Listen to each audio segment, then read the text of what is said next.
You're watching ESPN's Holiday Hoops, presented by Kay Jewelers, and this is the SEC on ESPN. Outside, a festive atmosphere downtown Knoxville, Tennessee. About 10 minutes away from there, come on inside the Food City Center. It is sold out tonight for the game of the night in college basketball. A top 20 showdown between Louisville out of the ACC and Tennessee out of the SEC. Both teams capable of winning their conferences. My buddy Jimmy Dykes, I'm Carl Ravitch. Welcome. Hope you're enjoying this holiday season. We got a really good one here. You got a team going in one direction. Louisville have won 2 in a row. Tennessee has lost 3 in a row. They have, but in the big picture of this game, Ravi, last year Tennessee punked Louisville on their home floor. More physical, tougher. It has not set well with Pat Kelsey the last couple of weeks preparing for this ball game. Both clubs a little chippy in pregame.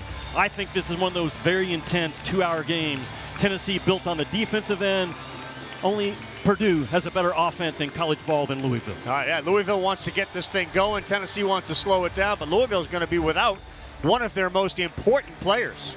Well, he's got a back injury right now that's going to keep him out of this game.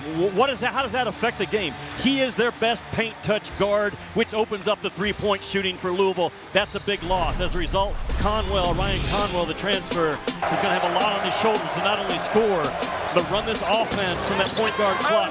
PK says he's the best portal guard this season in college ball. 42% from 3, leads him in scoring at 19 points a game. He is a tough guy, man. Jacked and can flat out shoot it. And for Tennessee, Ravi, their issue has been offense in the 3-game losing streak. The last game, you and I were there against Illinois in Nashville. Jacoby Gillespie and Nate Ament, they combined 10 out of 34 from the floor. That won't get it done tonight against a quality team like Louisville. There's a whole bunch of NBA GMs. There's a ton of scouts here to watch guys like Nate Ament, just a freshman, but projected to be a top 10 NBA pick. We are set for the tip, and it is Okpara who controls it for Tennessee in the home whites and Louisville in the road blacks. See number 6 on the floor for Tennessee. He's getting his first start. That is Dwayne Brown, as they have lost for the season. Cade Phillips, shoulder surgery yesterday. First shot, an air ball at the rim by Gillespie. Louisville starting 5 without Brown. It has Hadley, Conwell, McNeely, a terrific shooter, Frew, and Woolley. That is McNeely denied right there, and that's the type of play they need out of Brown. I mean, Louisville early defensively really pushing that Tennessee offense out into the 2 or 3 strides outside that 3-point line. Amen passes on a 3. They don't shoot a lot of them, especially when you compare them with Louisville. 8 on the shot clock. Gillespie's got 5 now, and he's going to have to launch it quickly. And he does at the buzzer to knock down a 3. And interesting, he does it not off of the ball screen, just created his own look with that step back. Woolley right by him on the other end for a layup. Well, I love the aggressiveness of Louisville, right? Jerk the ball out of the net after you get scored on and run it right up the backside of Tennessee. Yeah, Coach Kelsey said, if we ever walk the ball up, we're not playing our brand of basketball, ever. Bishop Boswell goes hard to the hole, too strong, and the rebound, Louisville. And now a run on Woolley. McNeely launches. No good. Hadley may have gotten away with a push off. The Tennessee bench is up screaming. Another 3, misses that one from Conwell. Louisville's making 13 3-point shots a game at 37%. If you're Tennessee, you cannot let Louisville get off 35, 43s in this game. They shoot it too well. Yeah, Amen with a big height advantage, and McNeely ripped it away from him, but they get the foul on McNeely. He's the Virginia transfer, and that's one way that Kelsey has done so well in just 2 years. The portal's been very good to him. Well, it has, and he told us earlier today, and I loved how he put it, if you see that we got some bite in our game early, we're ready to play, because he didn't shy away from it all, talking about how Tennessee just knocked them around for 40 minutes last year. Alley-oop, and it's caught, and then after he came down, Ament goes back up with it. Such a long, talented kid. Probably closer to 7 feet than he is 6'10" as he's listed.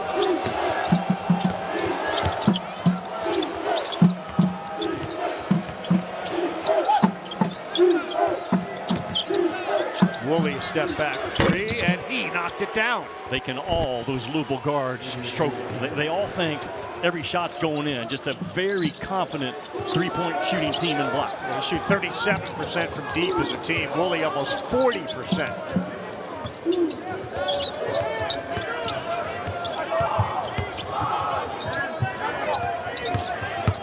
Amen into the paint, and he will get called with a push-off, an offensive foul against Nate Amen. Well, it's okay to not be physical, but you've got to play physical, and that's the next step of growth for Nate Amen.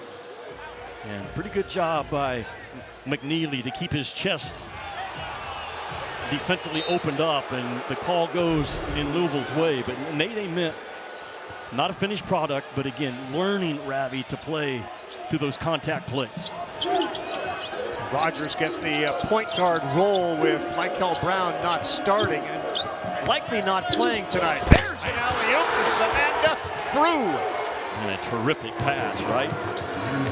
By Adrian Woolley coming off that two-man game. Frew hasn't missed a shot in his last 3 games. He's 9 for his last 9. He takes, makes, and those guys shoot 75, 80% from the floor. And the game prior, he was 7 for 9. That was the game we did. He's 18 for his last 20. Boswell in the corner, he got fouled. It's a common play in college basketball, that open corner two-man game. There's no help to come from that right corner to that roll guy, and you just throw it up and let a big athlete go get it. And Dwayne Brown got caught backpedaling, and Akpara just a half step late to get there. Frew is a junior, 6'11", 250 out of Germany. 3 shots now for Bishop Boswell. The foul was on Ryan Conwell. Very important that Louisville does not foul in this game.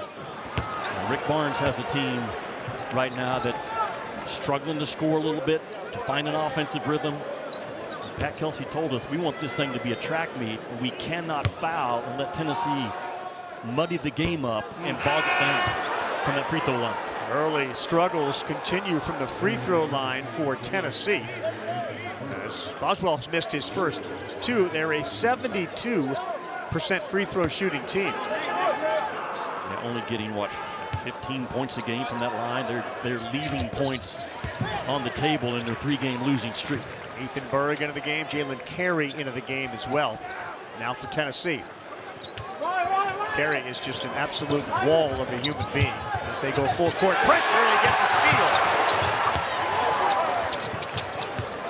steal. Berg is a very good shooter himself. He wears 35 in white. Amen again into the paint. That's just impossible to stop. And that's what we have not seen out of Nate Amen, and he's got it in his bag of tricks. If Nate Amen starts knocking down that 15-foot pull-up jump shot, Tennessee can finish in the top 3 or 4 in this league. Kobe Rogers, he handles, difficult pass caught by Conwell. McNeely short on a 3 and Carey the rebound. You cannot have a late closeout, a low closeout against Louisville at any point in this game. Good hands underneath. Akpara, tough catch on a deflect. You know, what a pass by Burke, right? He actually led Akpar to the glass through that basketball. Well, Akpar, he didn't have a decision to make. Throw it to my target hand, lead me to the rim. Really well done. Tennessee shooting 67%, Louisville 43 to start. Jimmy puts on his bifocals. He goes all Professor Dykes on us when we come back.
just coming off semester exams across the country. Let's give out some grades driving college ball. The Big Ten gets an A+, man. Michigan and Purdue right there, best in the country. The freshman class, A+ as well. They lived up to the hype. Cameron Boozer leads the way. The Big 12, a solid A. I think they've got 5 legit Final Four threats. And don't forget about the older guys. If Cam Boozer doesn't win National Player of the Year, Braden Smith, Joshua Jefferson, Yaxel Lindenborg, they could steal it away from him, although I think Boozer is the guy that everybody's chasing. Just we're in a great place on the court in college basketball these days, and a lot of talent on this floor. When you see general managers right there at the end, 5 of them have cleared their calendar to come to a game. They're here to see players, and that's exactly what we got tonight. A lot of them here to see Michael Brown, who's out with a lower back injury. And what Pat Kelsey tell us earlier today, just ask your trainer, is he in or out? That's all I need to know. I don't need to know, is it a hangnail, is it a knee, is it a broken thing? I coach the guys that are available. Exactly, in or out, and let's go. Are we playing or are we not? Passing big man into the game, that's Ali Khalifa. Keep an eye on him, number 15 for Louisville. And Kenai Roots, number 9, also into the game now as Pat Kelsey goes to his bench. Did you ask Kelsey to borrow his glasses for that segment? I did. The kind of guy that he is, very cordial. Yeah. Shared the sugar, just said give it back. Short clock. 5 now, Roots in trouble with a big man on him. He's got nowhere to go. Now he launches an air ball. And that's bad coming out of the break. You look over at Kelsey, his arms are extended to the sky. What are we doing? Yeah, just a bad offensive possession when you end up with a non-shooter going one-on-one from that 5 spot. That is a broken offensive possession coming out of the timeout, and he has been so good this year in those situations, and his team. JP Estrella into the game for Akpara, and he will inbounds. He's been dealing with ankle and knee injuries. They hope he's getting closer to 100%. With Phillips gone for the season with the shoulder, they can't afford another big man to get hurt. Carry position down low, and he is so strong, he's going to go to the free throw line to shoot 2. Ravi, a couple of really good post feeds. I'm talking about feed your post player so you're leading him to the basket, and that is so good.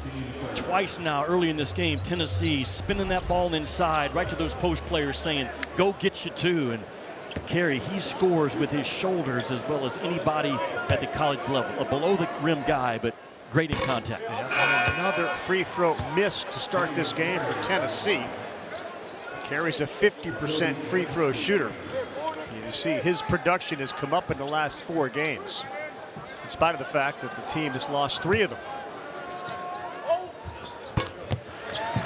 Tennessee 2 of 5 now from the free throw line, lead at 11-7.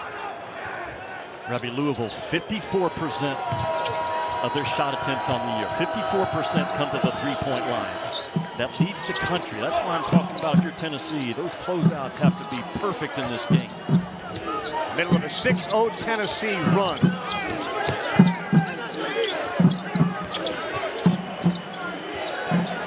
McNeely thought he had a lane. Good defense by Ament to deny. 5 on the shot clock. They get it low to Khalifa. And he lost it out of bounds. So Tennessee, Ravi, they're guarding the 3 by guarding the ball. I mean, Louisville lives off of paint touch threes, and Tennessee just deleting the drive to start this game.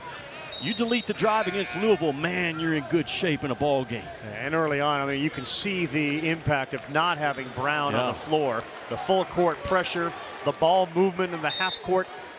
Yeah, leads him in assists at 5 a game, and he fell hard in the last ball game against Memphis 3 or 4 times. It's just that lower back, a lot of pain. They're struggling for the shot. Close to a 10. No, they get it over with 9 having expired. Ament 3. A little too strong. That's a great look, though. No hesitation by Nate Ament. Conwell back into the game with the ball. And a mismatch. He blew right by Estrella and laid it up and in. Here's the little guy taking advantage of a big guy out top. Yeah, he is so jacked, though, talking about Conwell, because he played through pretty good gap defense by Tennessee and just played right through it. Ament too big, too strong right there, but he missed an easy one off the window, and that's been part of the problem for Nate Ament early. Yeah, it has been. Just, again, playing through those body blow plays. Watch Conwell right here, because Bishop's going to come off Boswell 3 and give a little bit of a hand help, but hand help won't work against a downhill physical dude like Conwell. 6'4", 215 of muscle. He is a load.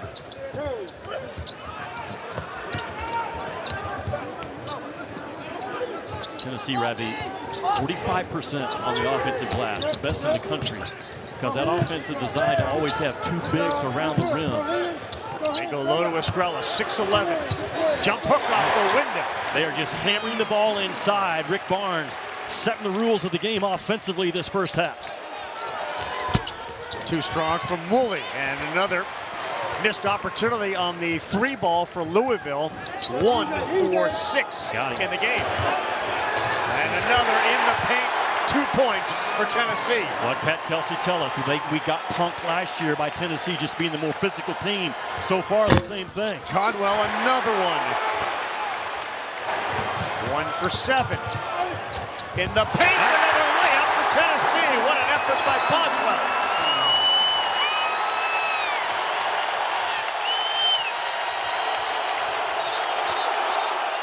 And a travel against Louisville.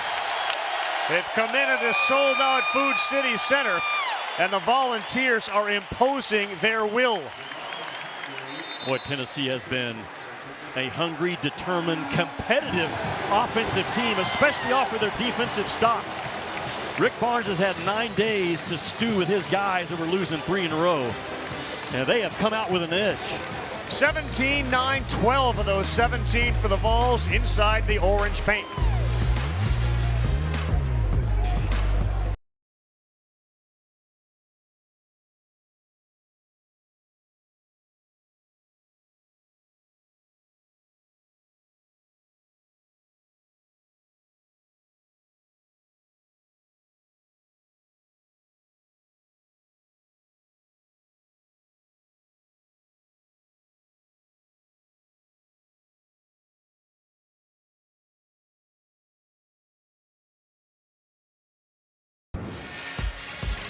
Tonight at 9 Eastern Time over on ESPN2 and on the ESPN app. Another freshman phenom, Darren Peterson, who's been in and out of games with injuries. 17th ranked Kansas gets Towson at Allen Fieldhouse, as a lot of teams get set next couple of days before Christmas and immediately after for their conference season. The star of the weekend was Melvin Council Jr. from Kansas, doing everything to get that win at NC State, a team you and I will see on Sunday, Will Wade squad. But Melvin Council Jr. didn't care. He had 36 points, 9 threes, and NC State allowed him to score about every which way you can imagine. But salute to Melvin Council Jr., who's been on a long journey now on the big stage in the Big 12 this year. And Pat Kelsey's now brought Kason Pryor in. Saw him last year in Atlantis go down with a terrible injury. He's feeling good. They go down again. Wow, a one-handed catch. And Estrella gives him their 13th and 14 points in the paint. The pass was good, but the pause by Estrella were great. A 14-2 run, and you mentioned the intensity. A near tackle and takedown on the baseline gets a foul against the Vols. Well, Estrella sets that middle ball screen and just dives out of it. And there's no black jersey to tag that roll man out of that middle action. The pass by Carey was good, but the soft paw for Estrella to go get it and control it. Special. Foul on Amari Evans into the game. That's his first.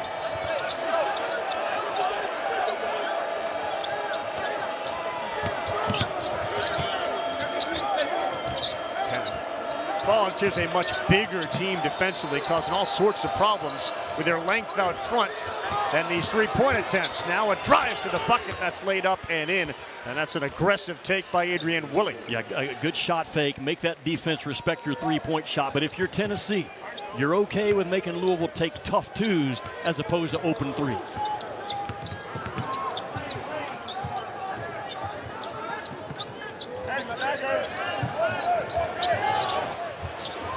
Gillespie went sky high with it, no good. Carey into the first row, kept it alive, and the hustle by Gillespie sets up Estrella for a rare three that's no good.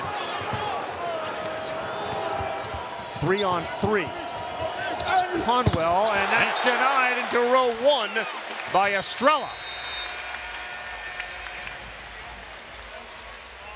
It is 19-11 in favor of Tennessee, under 12 timeout.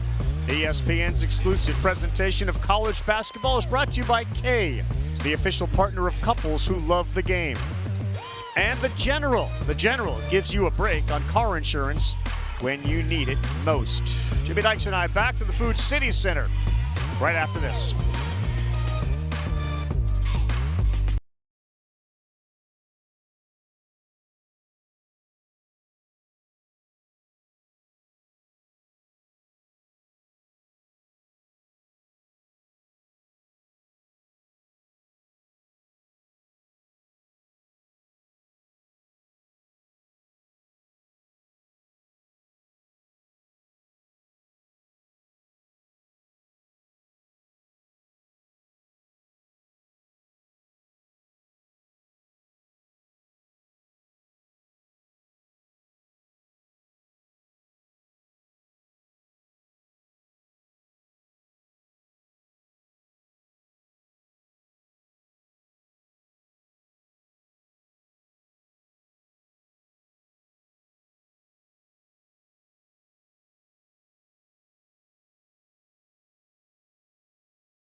Ravi, 14 of Tennessee's 19 points in this game have come from right at the rim in the paint. Rick Barnes is the guy over the years. There's a reason why he's tied for first in the country among active wins. He gets that ball inside, especially early in games, and sets the rules. And they will test you. If you can't hold us on the inside, we're going to just keep coming downhill at you. Now, another part of this game, Ravi, Tennessee's only turned it over one time. Yeah. Now, I was at Tennessee's practice on Friday. Rick Barnes put 10 balloons up. Yeah. And he said, pop a balloon for every turnover we have. Once we run out of balloons, we start running. And you get what you emphasize in practice. And so far, Tennessee's been very good with the basketball. How many balloons got popped? The day that I was there, all 10. So they ran. And they ran a lot. You know where else we saw that? Eric Musselman did it at Arkansas. Texted with Eric today about it, and he said, same thing. You emphasize it. Great hands, Jimmy. That led to this run out. And another layup inside. Well, 5 turnovers now for Louisville. You cannot do that against Tennessee. Can't do it against anybody, Ravi. Nope. Amari Evans got his hand in there. You know, I think Pat Kelsey preaches, we win when we have assists. They have 1 so far in the game. 1 assist. They're going to get Evans that time. Aggressive and a collision with Boswell. And he goes down to the ground. Although Evans wasn't waiting for him to get up on his own. Nope. Yeah, that Tennessee defense is hot. We talk about competing on both ends of the floor. That's the culture of Tennessee, and they get out and run. I'm a big fan of Amari Evans, that kid right there. Just a true freshman, but he's physical. He talks. He gets on the glass. He's coachable. More and more playing time in front of #1 in white. Well, Amari Evans takes a seat with the second foul. Amari Abram is now in, wearing a unique number 77. Well, Tennessee's had good ball pressure, and a lack of ball pressure allows a non-player to be a player. Conwell needs to see one go through the basket, and he does there. You give him just a little bit of airspace, he's going to rise and fire.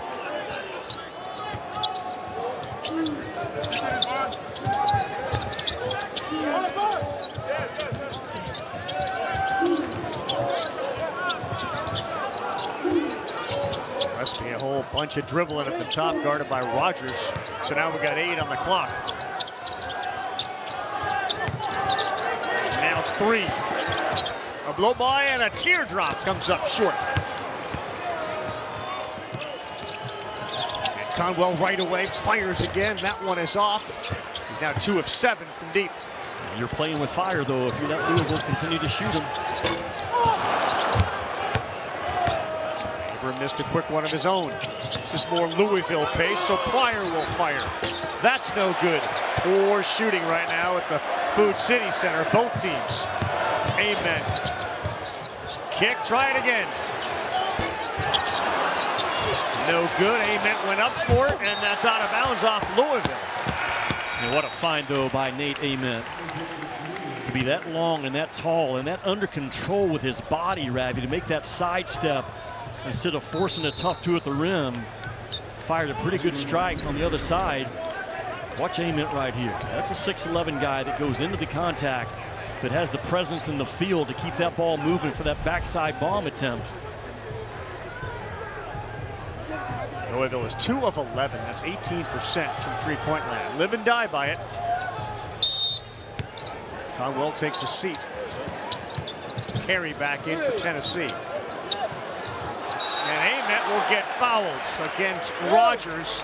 That's 6'10" Nate Ament. And Kobe Rogers is given up. He's 6'3", 7 inches. Ravi, to your point about Louisville, only 36% of their overall points come from the 2-point part of the floor. That's number 360 out of 366 schools. So if they can't get to the paint and get that 3-ball going, you have really clamped them down if you're Tennessee.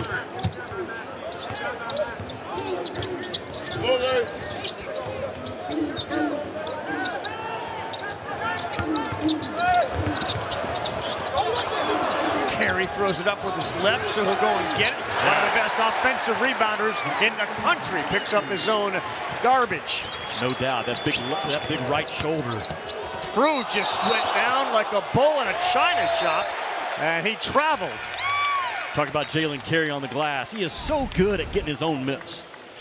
But he scores with his shoulders. He's a below-the-rim athlete, but he's going to miss it and go get it. Just has a terrific feel. But watch his right shoulder, right, boom, right there. Just knocks that defender off enough to create some space.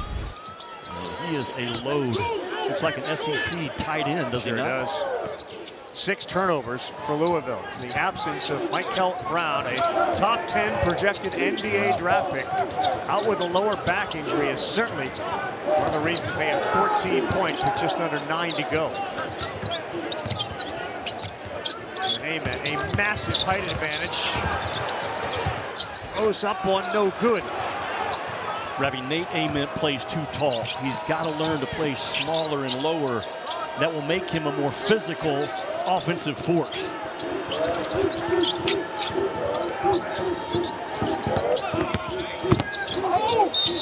We're going to get a foul. I was going to go back to that. So what do you mean play lower, play smaller? How do you do that? Well, he's 6'11", but he plays too upright. I think Rick Barnes is telling him the exact same thing right there, yes. That last play, you can't drive in there and continue to be a 6'11" guy. There's too much contact, too many bodies, too many hands coming in on you. He's got to go from 6'11" to 6'3" and play low and strong. But again, he's not a finished product. An absolute 5-star as a kid, takes everything to heart from Rick Barnes. You know, and we talked about all the scouts here and the GMs.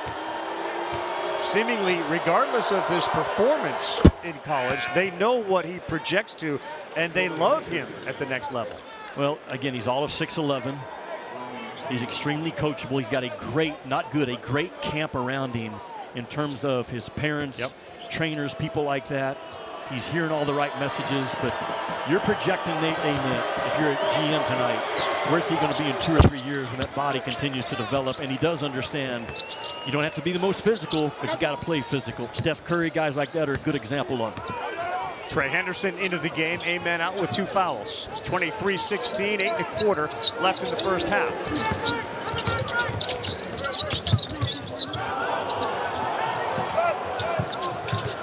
Akpara sets the high screen, then rolls. Instead, they go to Harry. What a pass by Gillespie. Talk about playing low and strong. And Tennessee's ran more ball screens in this first half than they maybe have in any half so far. And they're having some success turning the corner, finding those rolls and those post-ups. 20-8. Tennessee has outscored Louisville in the paint.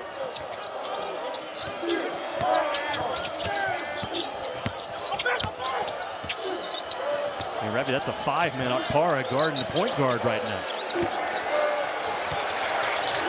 Conwell freed himself and found the bottom. He will make you pay for every mistake on a DHO, a ball screen. He just needs a little bit of a look at that rim.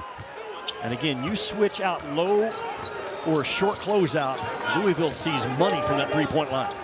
Conwell has 8 of the 19. Last trip down, you mentioned it, Carey, he went with his own version of the tush push. Just cleared an entire space out with his backside. Well, he's got a big backside to work with. He's open again.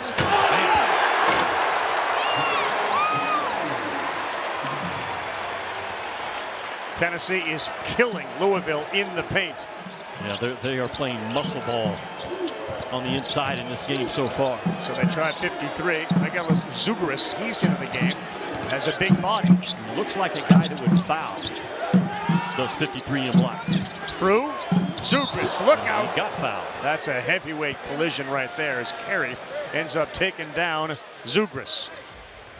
Rick Barnes has used some ball screen for different reasons, but one of them is to get that ball inside. Jalen Carey has scored the last 6 for Tennessee off of a ball screen. Keep that ball alive, bring it to the left side of the floor, and Jalen Carey with the shoulder finishes. And there's Carey again, just creeping around that backside, playing possum, making you pay.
Well, Tennessee and Louisville, and this game has been very easy to watch and break down as an analyst at home. It's all about the points in the paint.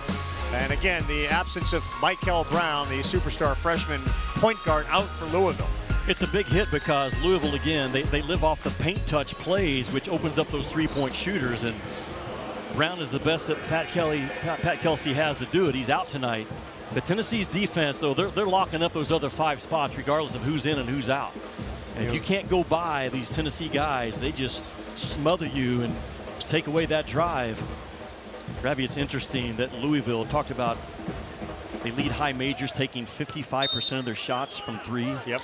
No team in the Ken Palm era has won a national title if they've taken over 50% of their shots from 3. But Villanova got close back in 2018, picked like 47%, but you don't have that inside game. As our friend John Calipari says, your team's a fraud.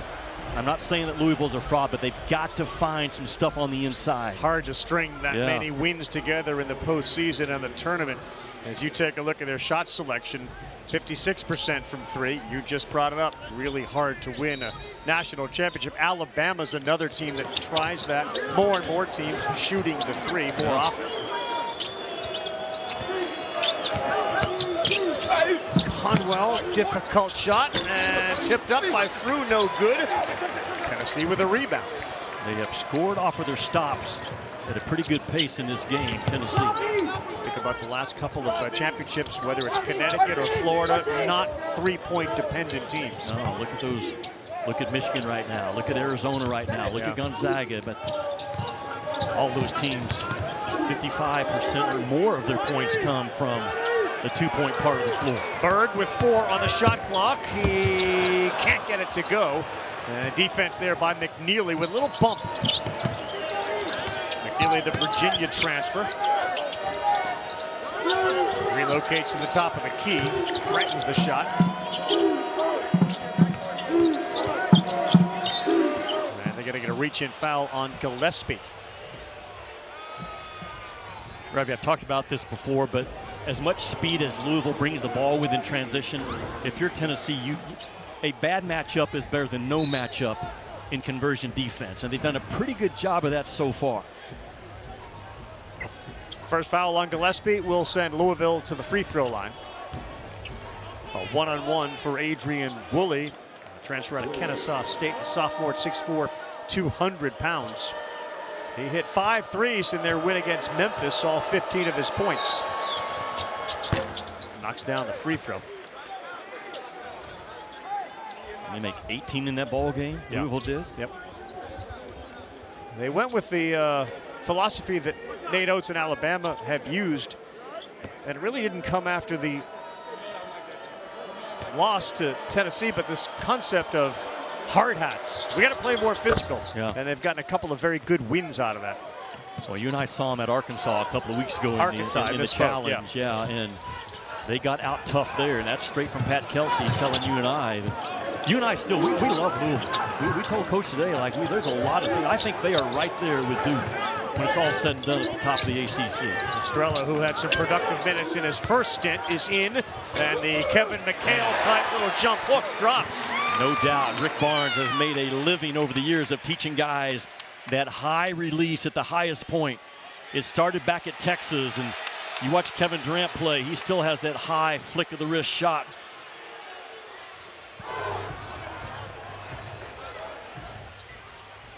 I think there was already a delay of the game call against Tennessee, right? And they messed with the ball again, and that's what Pat Kelsey's those officials about. He got William Covington to buy it. Covington was the guy who heard what Kelsey said. And the messing with the basketball, according to the official William Covington, sends Conwell to shoot the technical, and that's off. So Tennessee gets caught. Okay, there's nothing wrong with a team that wants to make it a track meet to mess with the ball a little bit if you can, but they've already had one warning. Now the second one is an automatic technical foul, and a good job by Pat Kelsey, by the way. He knows the tricks that teams try to use to slow him down. A good job by he and his staff to be on top of it. Jimmy, as dominant as Tennessee has felt like they've been tonight, it's an 8-point game, yes. and there's 5 minutes to go in the first half. No doubt.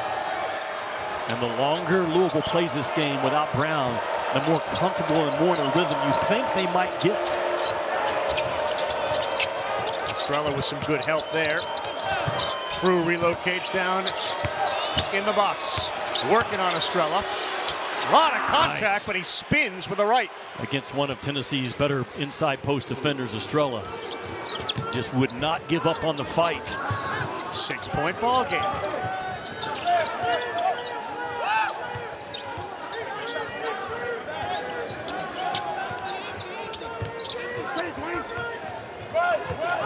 Empty corner. Gillespie. Nearly hit the Food City Center roof. Loose ball goes to Conwell, who pushes. Kenai Roots leaves it to Woolley. And the crowd wanted to travel, but instead they're going to get a foul on Henderson. Man, Louisville races that ball up, though, don't they? Because that foul occurred with 24 or 5 on the shot clock. I mean, they bring it with speed. And if you're late recovering with a bad angle like Henderson was never squared up. And those straight line drives, the contact is going to get called on that defender every single time. Free throws for Woolley, who is a near 90% free throw shooter. Rick Barnes about to bring 3 volunteers into the game. Next here on ESPN, the IS4S salute to the Veterans Bowl. Troy will get the nation's leading rusher. His name is Cam Cook. He plays for Jacksonville State. 2 Alabama schools from the historic Crampton Bowl in Montgomery, Alabama. Next year on ESPN, the IS4S salute to Veterans Bowl. Good for Cam Cook. Led the nation in rushing. Didn't get an invite to the Heisman, though, huh, I guess? He did not. Woolley gets the second one to roll in, and just like that, it's a 5-point ball game. Ravi, how about the fact that these days Nebraska is a basketball school and Indiana's a football school? I thought you were going to say in Vanderbilt's a football school. So they are too. Bird can't get it to go. 3, now 4 on 3. Hands there from Carey. What a job. Abram has the trailer, leaves it forward, and a foul at the rim. Great hands, not good. Great hands by Jalen Carey, who is an absolute horse. And those kind of guys 30 feet out from the rim seldom make plays like this. But Jalen Carey has learned to compete on the defensive end under Rick Barnes. And they get out and roll. And a nice find, 77 in white to 23 in white, gets Tennessee to the stripe.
Yeah, Seth, we know Tennessee can get stuck offensively. They're kind of stuck right now, honestly, the last 2 or 3 minutes.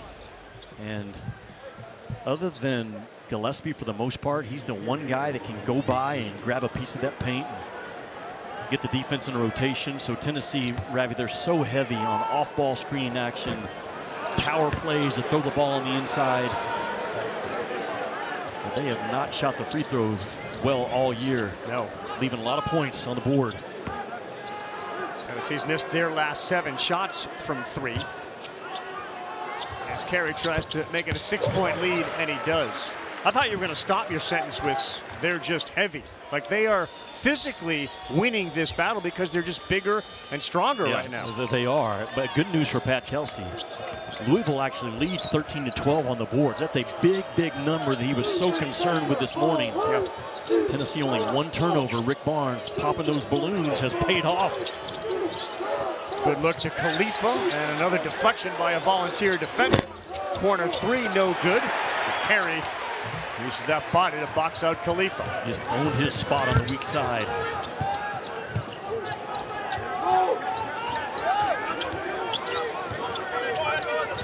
And part of the reason Louisville has the rebound advantage, Tennessee's not missing many shots because they're all in the paint.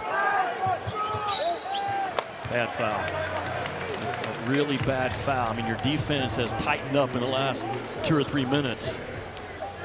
You're going to foul 35 feet from the rim. Willie picks it up, 6th foul against Louisville.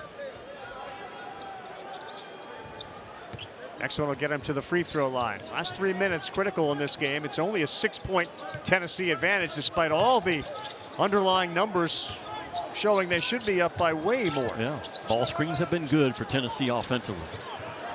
They got 5, and they are way away from the basket. Offensive foul of Gillespie as the Cardinals are turning up their defensive intensity. Terrific job by Kobe Rogers, this former starting point guard at College of Charleston for PK, but he just jumps. I mean, jumps on that right hand of Gillespie. And as an officiating standpoint, Ravi, you officiate the defense first and from the ground up. And Pat Adams right on top of that call, just jumping on that right hand. Really well done. Rick Barnes jumping into the ear of Gillespie, the senior, the transfer out of Maryland, who started his career at Belmont. Always wanted to come to Tennessee to play. He's got big shoes to fill, of course, for Zakai Ziegler, and all he did here at Tennessee as a point guard.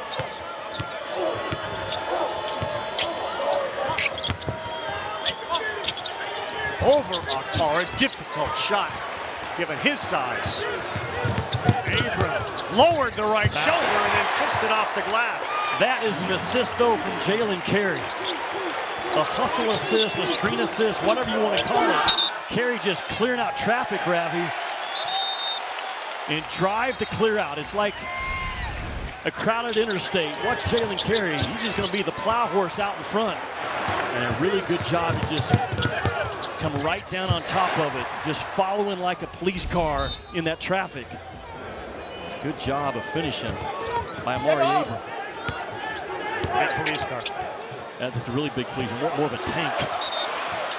They trapped him, and that's a good timeout there by Ethan Berg. We'll take a 30-second timeout. 2:08 to go in half number 1.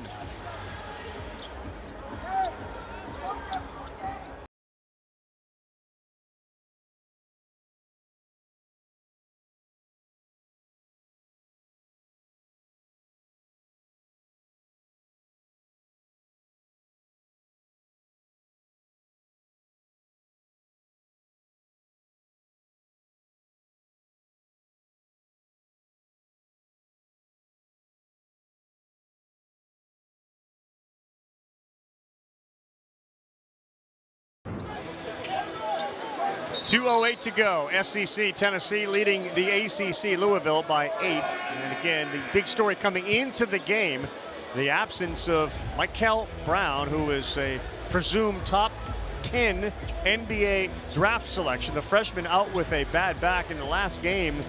They say he fell to the ground, was knocked to the ground a couple of different times, which aggravated his lower back.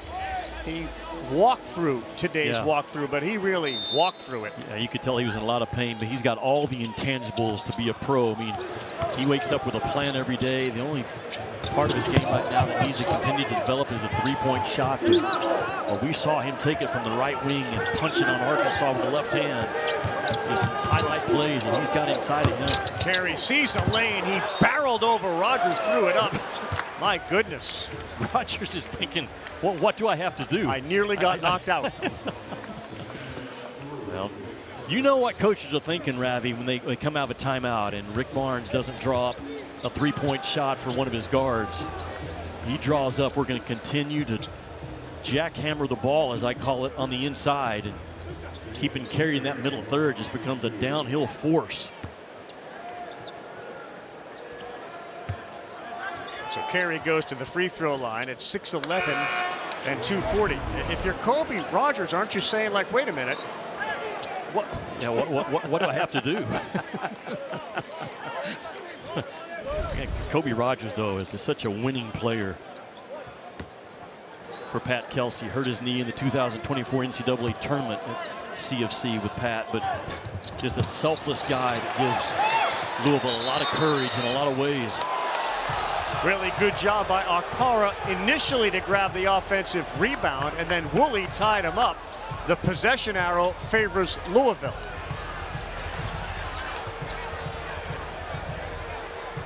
And the free throw shooting struggles continue for Tennessee tonight, Jimmy.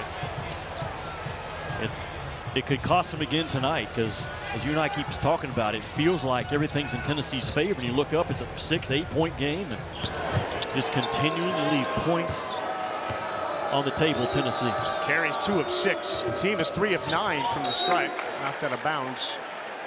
And it'll stay with Louisville. Amari Abram, the transfer, he came in here. He's got some SEC experience, 77. He started his career at Ole Miss. Ravi, this will be one of the 7 set plays that Pat Kelsey goes to. Anytime an official touches the ball, comes out of a dead ball, it's play call time. There it was, and it was a 3, and it was Conwell in the corner. Absolutely worked to perfection. If it's a live ball situation, they just play open or random and play concepts. But anytime the official touches the ball, he has 7 play calls that he goes to. Conwell sticks a big one from that far corner. Big collision there. Shao says offensive foul. Rogers got run over again, and he's on the ground.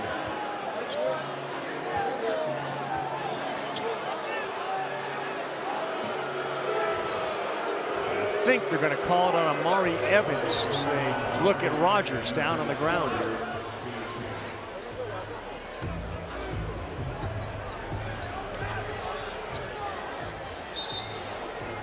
And Evans is coming out of the game with his foul. His third. Yeah, Evans. Yeah, it was, I mean, certainly unintentional. I think coming down with that left foot right to the head area, right, of Kobe Rogers. The last 2 trips down for Tennessee have been painful for Kobe Rogers. Carey mashed him, and now he gets stepped on by Evans, who was trying to avoid him after we ran him over. And with the Michael Brown injury as the starting point guard, and Rogers in effect his backup and the guy that's gotten the most minutes there, they could ill afford to have him go down.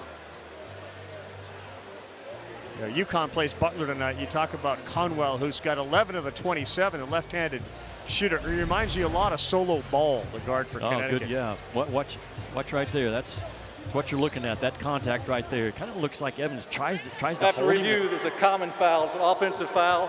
Be Louisville's ball on the baseline. Well, that's the right call, a common foul. I mean, Evans just tries to run smooth through the defender, and that's going to get called every time. And then the kick at the head, nothing you can do about that. Evans just out of control. Looked like he was actually trying to catch Rogers initially. With all the no Brown and not shooting the ball great, Louisville on the road against a team, Tennessee, that came in a little angry, a little bit on edge, and they're hanging in here right now, just down 5 with over a minute to go. Being carried by Ryan Conwell, the Pike High School grad out of Indiana, Indianapolis, went back there, had 21 against IU. And he grew up attending a whole bunch of Louisville basketball games with his grandfather, who lived in Louisville, where his dad grew up. He always wanted to wear the Cardinals uniform, and he's become a stud. He's got the ball now. Akpara, then the mismatch Berg, and that's out of bounds off of him. With the confidence that Rick Barnes has in Akpara, switching out to take on the point guard. Just some special stuff, and Akpara has more than held his own. He's a long, tall guy, but talking about earlier, Nate and Mint learned to play low. Akpara plays low and with force as a perimeter defender. 5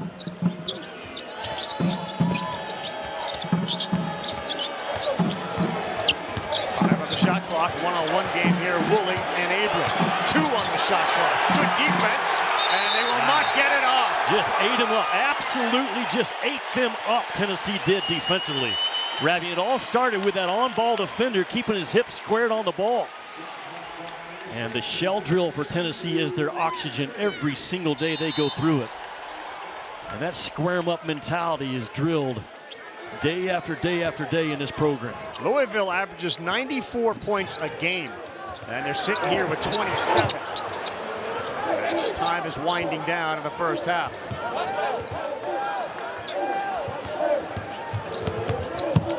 Drive with a left, pretty play. Ethan Berg impacting the game late. Again, we're having another middle ball screen. Rick Barnes opened up the middle third of that floor.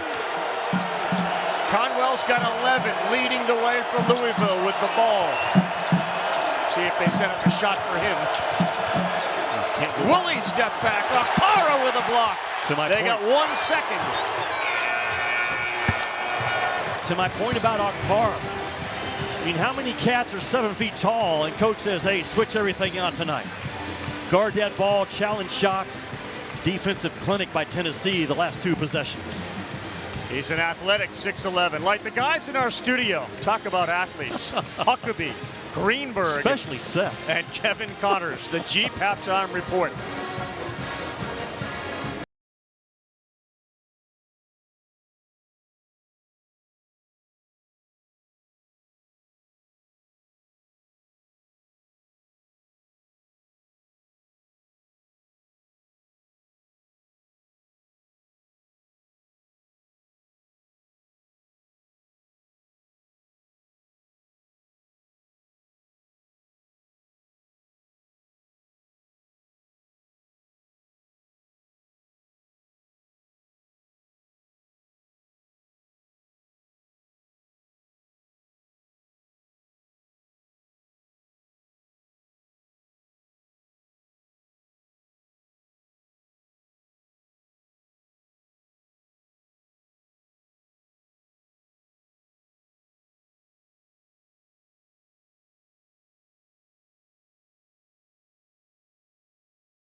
Back here in Knoxville, Tennessee, you're watching ESPN's Holiday Hoops, presented by K Jewelers. And this is the SEC on ESPN. With Jimmy Dykes here in Knoxville, Tennessee, all decked out for the holiday season. And the hometown Vols leading 34-27. You can make as many half-time adjustments as you want. There's no magic formula to spread something on somebody to have them grow, and the size differential has been the determining factor so far, but it's only a 7-point lead. Isn't that interesting? Yeah. But, you know, Rick Barnes has taken advantage of his strength on the inside, just pounding away, 28 paint points to 10. The thing about Louisville, though, right now, you got two guys in double figures, Conwell and Woolley, that are keeping them in the game. But Rick Barnes set the rules early, Ravi. He's going to hammer that ball inside, just like they did a year ago at Louisville. And until you can stop it, just continue to go with it if you're Rick Barnes. And Louisville has ridden the shoulders in the scoring of Ryan Conwell. Drove it, has had to work for his points. But if you're Tennessee and you can get Conwell and Woolley under control, you got a really good chance to end this 3-game losing streak. If you're Louisville, you're encouraged because you've hung in there on the boards. You're only being out-rebounded by 3. Another big factor for Tennessee, Ravi, they've only turned it over 4 times in this game. Yeah. So they're getting their defense set, not letting Louisville get out loose in transition. Tennessee's gotten some big-time production from Carey, with Amen riding the pine with foul trouble. Carey 10 at the half. And we begin with Amen on the floor in the starting lineup with Dwayne Brown back in. He wears 6. Deflection out of the gate. You do wonder what's going on with Isaac McNeely, the great Virginia transfer.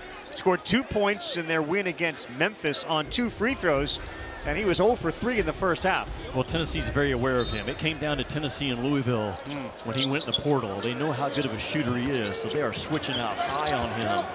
Tops blocking him some, making him work. Gillespie 3 points in the first half, got bumped from behind, and that's a turnover.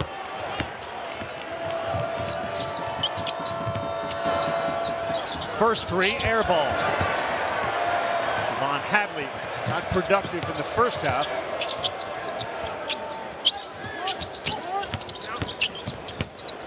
Akpara double team, so he kicks it for a 3. Good one, and it looked good from jump. A great read by Akpara because he was in traffic and fired a fastball, a strike to Gillespie. Lead grows to 10. Akpara showing his versatility, Jimmy, on defense, and a good pass there. Hadley, difficult shot, but it goes. But again, if you're Tennessee, you're making Louisville do something, score in other ways than what they really want to do, and that's fire those 3-point shots, making 13 a game at a high clip. Boswell got banged in the head in the first half. He's back on the floor. Foul. Amen will shoot 2. Taking advantage of the height that he has over McNeely. Well, Akpara does a good job because he's surrounded with traffic, but this is going to be his 12th assist on the year. Look at all the black jerseys, but man, strong with the ball, clamps down on it, doesn't let those hot hands come in and get a rip, and just fires a strike to 0 in white. McNeely picks up his second. Amen, the freshman out of Manassas, Virginia, 6'10", 207. One of the best freshman prospects in the country, but his shot has been off for most of the season. He's second on the team in scoring, and he is the highest rated recruit ever at Tennessee. Well, Nate Ament is eat up with all kinds of talent, but he's also a little bit of an arm shooter. Rick Barnes working on him to drop that center of gravity and get his legs more into his shot. Tennessee has missed 7 of their 11 free throws. That's 7 points. He left on the floor after missing those free throws. Conwell kick, corner 3, not taken. And another penetration by Hadley to get it up and in. Hanging around by going inside to the paint.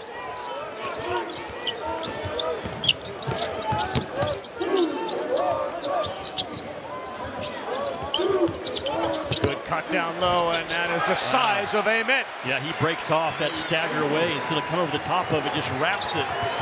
Exposes his numbers to the passer. And a pretty good physical play by Amen. Conwell shot off left, rebound Amen. That's out of bounds, and they're going to give it to Tennessee. Ravi, watch Amen. He's going to wrap this stagger away. Watch the action as he comes off of it. Instead of coming to the top, he just cuts it off and NASCAR cuts it, just turning to his right shoulder the entire time. And kind of a body blow basket for Nate Amin in this game, which shows growth from the last time we saw him.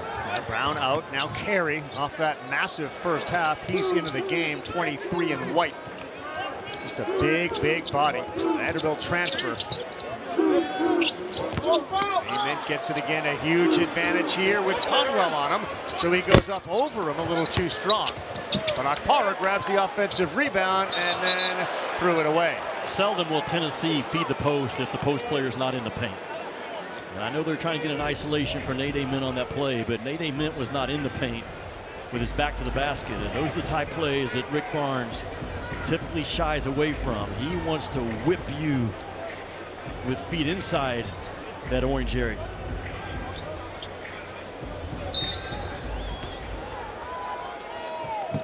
We all talk with Rick Barnes today about the three knocks that get you beat.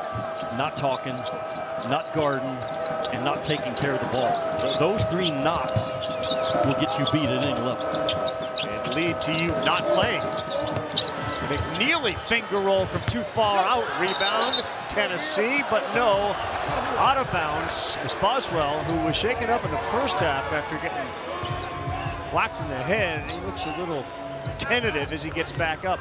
But Tennessee understand the threat that McNeely is. Ravi, McNeely has 30 made threes this year, only 7 made twos. So if you make 10 in black, do something off the bounce, you have done your job defensively. He's open and he's looking for that first one to go down. He doesn't take it. He will though. Conwell launches, no, but a whistle on the floor. And it's going to stay right here.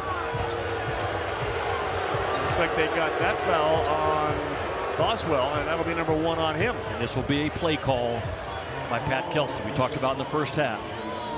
Normally it's just random action, open, moving the ball, playing concept, but off of a dead ball, he has 7 play calls that he goes to and probably a handful of baseline out of under as well. Talked about Rick Barnes being the co-lead right now for most wins for active coaches. If Pat Kelsey... The previous foul is being appealed by the head coach for Tennessee. Boswell pleaded his case, Jimmy, to William Covington, saying, I got hit in the head again, and yet you call it on us. So Rick Barnes got in the ear of both Covington and Shows. And to the chagrin of Kelsey, they're going to go to the monitor to check it out after Rick Barnes said, we want to take a look at this. So the two officials are looking at the monitor to see if, in fact, there was an elbow to the head of Bishop. Yeah, it is an appeal. Look on the right side of your screen. Yeah, Bishop Boswell takes that. That's contact by 13 in black to the face area. And you have a lot of trust if you're Rick Barnes right now to appeal this, because if he doesn't win the appeal, he's going to lose a timeout. And Bishop Boswell said, Coach, I'm telling you, the elbow got me in the face area. Was it a regular basketball move?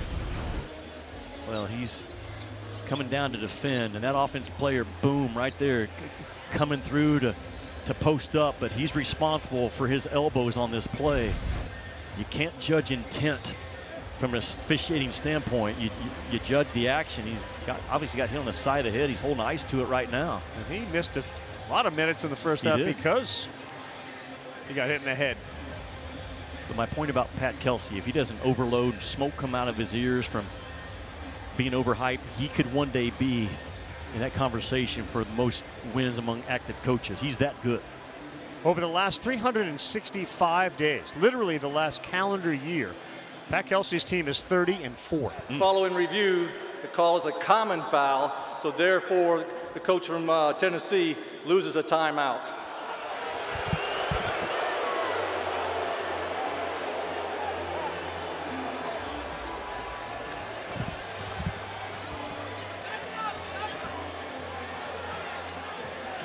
Well, obviously, Rick Barnes doesn't agree with the call, but I can see how they viewed it that way. The Louisville player posting up, coming through, but we're having in a close game. You've now lost a timeout, and you're down to 2. Pat Kelsey is pleading to get the game going again.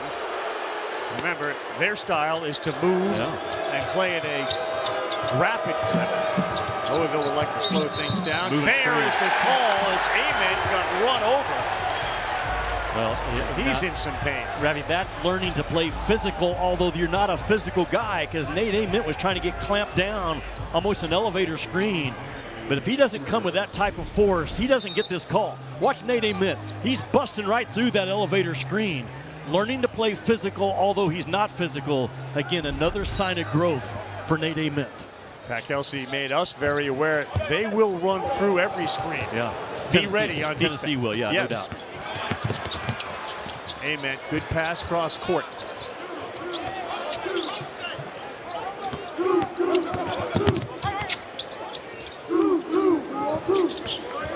Gillespie to the left. Lays it up and in. And Carey cleared space again. It started with a physical screen by Okpara up top and a physical screen your own guy on the inside by Carey. 11's the largest lead of the night for Tennessee.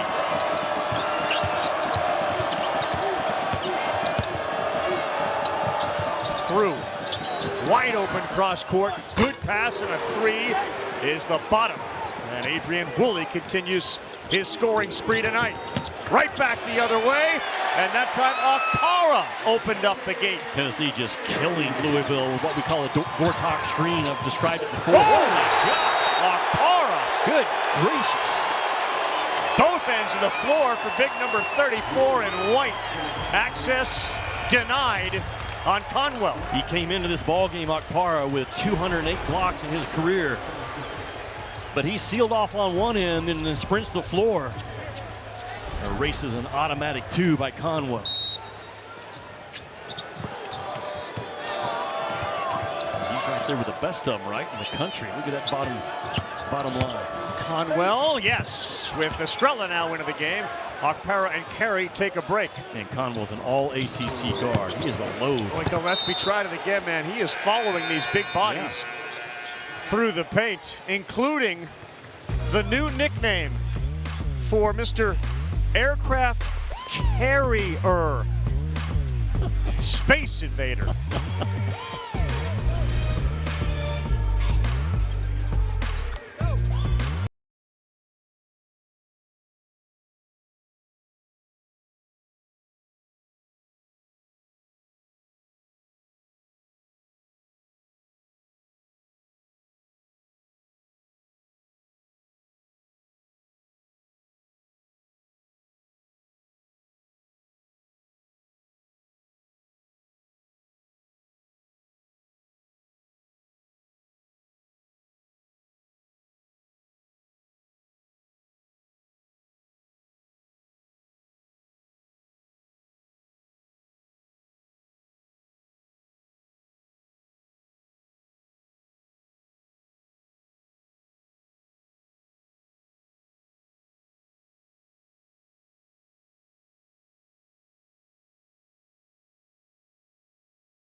Tennessee loves a fist fight that turns into a basketball game, but they set teeth-rattling, bone-jarring screens. Freezer right there. Look at Akpara, man. He is completely wiping this defender out. So he gets Gillespie coming downhill, but Ravi, the action's all right here. Watch Jalen Carey. He's going to duck move and seal his guy off, and it is lights out for Louisville defense. Gillespie gets going downhill. Carey carves out space. And they just so physical, man. And Pat New coming in. My guys know what we're in for tonight. They're going to screen and screen again. They struggled against a bigger Arkansas team, and they are struggling against a bigger Tennessee team. One of the top teams in the country. Gillespie, high arcing three, finds the net. Out of the timeout. One of the few times in this game, the only time Rick Barnes out of the timeout draws up a three. Lead back to 11. An open three is missed. Rebound, Amen, lost it. And Louisville has it in the paint and a layup. Yeah, it's an area where Nate Ament's got to grow up. He had two hands on the ball, can't let it get stripped.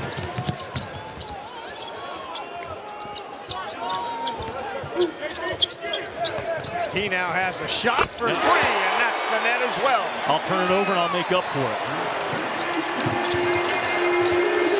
12-point lead, largest of the night for the Volunteers.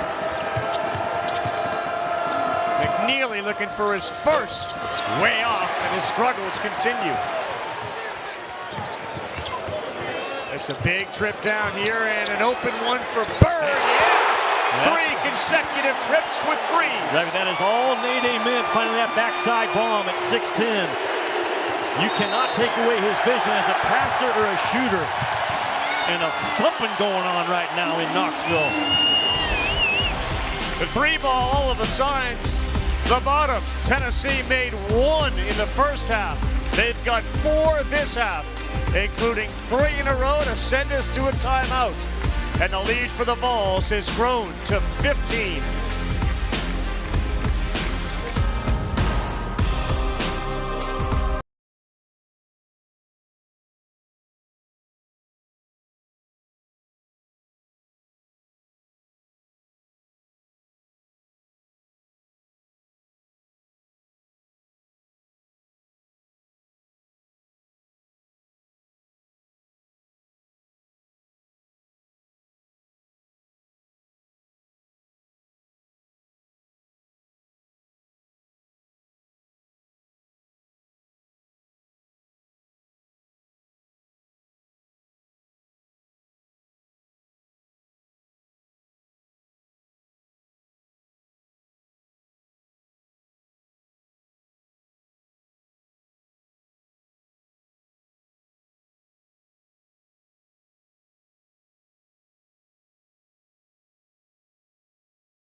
Jimmy, Tennessee and Louisville have the exact same number of three-point field goals made tonight. Oh, that's a problem for Louisville because the balance that Tennessee plays the game with, Ravi, is exceptional. And to this point, Tennessee has taken 26 twos in the game and only 12 threes. So they got a really good balance in terms of how they see the game. But they have shot it at a high clip, man. 5 out of 12. When you consider Tennessee came in they only make 7 threes a game. They don't rely on it. But they get you now respecting that inside game, and now the three-point shot starts to open up for them. Now, what a pass by Nate Ament going into the break with 6'11". You just can't take away his vision as a shooter or a passer. Pryor and Roots into the game as Kelsey continues to try to find the right formula to slow this Tennessee team down, buoyed by their three-point shooting here in the last couple of minutes. And he's got to get McNeely going, and Conwell, 3 and black, got to continue to be hungry on this end of the floor. A good switch that time by Estrella. And they have got great contributions from everybody that has played tonight, Tennessee. Yeah, all 11 guys, right? Yeah. Conwell spins to his left, and he brought it down, and he was fouled by either Boswell or Estrella. Ravi, one of the things that Tennessee's done great tonight defensively, they are talking to the ball. Like anybody behind the ball that's the secondary defender involved in the ball screen or in the gap, they are loud talking to the ball. And that's why Tennessee defensively, the last 5 years, they've been the number 5, number 3, number 1, number 3, number 3. They come in tonight number 13. But the details aren't details, and talking to the ball is a huge part of a defensive team. No doubt. Estrella was the man that picked up the foul. It was Brown who was also in on the action, but they signed it to him. It was his first. But Estrella, very productive minutes tonight. 2 missed free throws for Conwell and Louisville at the exact wrong time for that to happen. Yeah, and does Louisville have the defensive chops right now to get, back-to-back stops and back-to-back makes and make this thing a game again?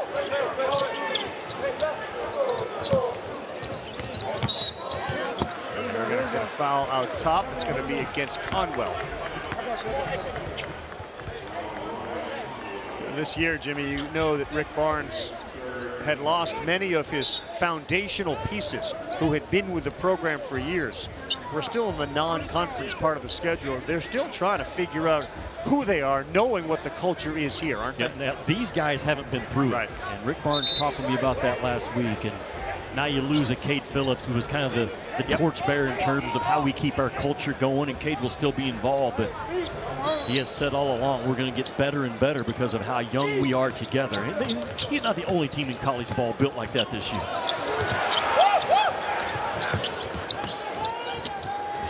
Estrella bodying up down low. Ament launches a 3 off to the right. And Conwell's going to get banged from behind. The official saw Covington, saw Brown bang into the back and send Conwell to the wood. It just feels like a really important next 3 minutes for Louisville. I think you're right. They got to stop. And can they come down and get a basket and get another stop? That's what separates good from great, man, when you're facing adversity. And PK told us today, we have to lean on our beliefs when things go sideways, the building gets hot, and we're up against the battle. And that's exactly where they are right now. And their beliefs are, we play harder than you every night. The next 3 minutes is going to tell us a lot about Louisville. Carey back into the game, and from behind, Estrella is going to pick up, I believe, his second foul here in the last minute. So Akpara quickly gets up off the bench. Estrella needs to stay out of foul trouble, because when that dude's on the floor, he's producing at a high clip. 11 points, 5 rebounds, just 13 minutes a game. He's got to stay healthy, got to stay out of foul trouble. Tennessee came into tonight having lost 3 in a row. The last time they lost 4 games in a row was in Rick Barnes' first year over a decade ago, back in 2015 in year 1 for Rick Barnes here on Rocky Top. He hasn't been in the best of holiday moods the last 9 days. How about Kenai Ruth, 6'10", 210 on the free throw stripe? Yeah. He was also an ice skater when he was a kid growing up in the DVM area, the DC area. I think that's pretty cool. Deflected, and the hustle. McNeely still cannot get it to go. And that's on your ice skater. Nearly threw it down, but he threw it over the basket. And those are the ones McNeely normally do. He just does not miss. A lot more pressure being applied by Louisville now. They're doubling everywhere they can. But you got to change the game as a coach. You got to do something to flip the game and come up with just some type of a 2 or 3 minute stretch that gets you back in this thing. And that, to your point, that's exactly what Pat Kelsey's trying to do right now. Getting hyper aggressive on the defensive end, and they only have 3 team fouls, so they continue that. Wooley's got 17, and Conwell has 13. No one else has more than 5, and they really need McNeely, who is a terrific and is a terrific shooter, to find that stroke.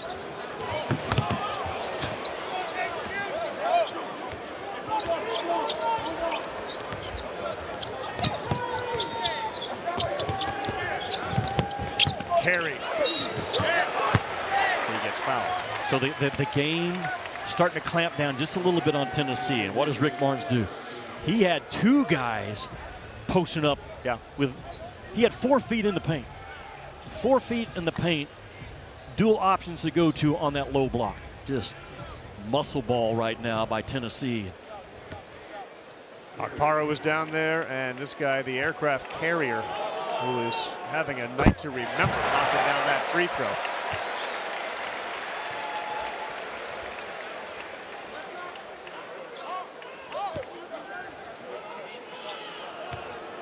Redshirt sophomore, 6'11" of Carey, and no good. Tipped up, no good. He gets another board.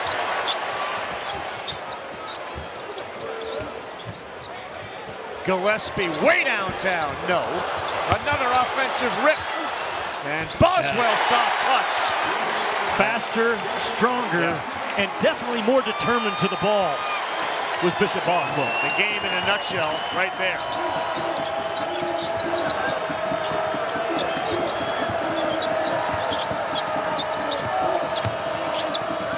Conwell, deadly. Oh, he can stroke it, can he not? And Pat Kelsey said, I think I got the best guard in the portal. And there's a strong case to argue that point. Horrible pass. Yep, and behind the back in good hands, Boswell. Right to Woolley. That's an assist for Boswell on a hustle play.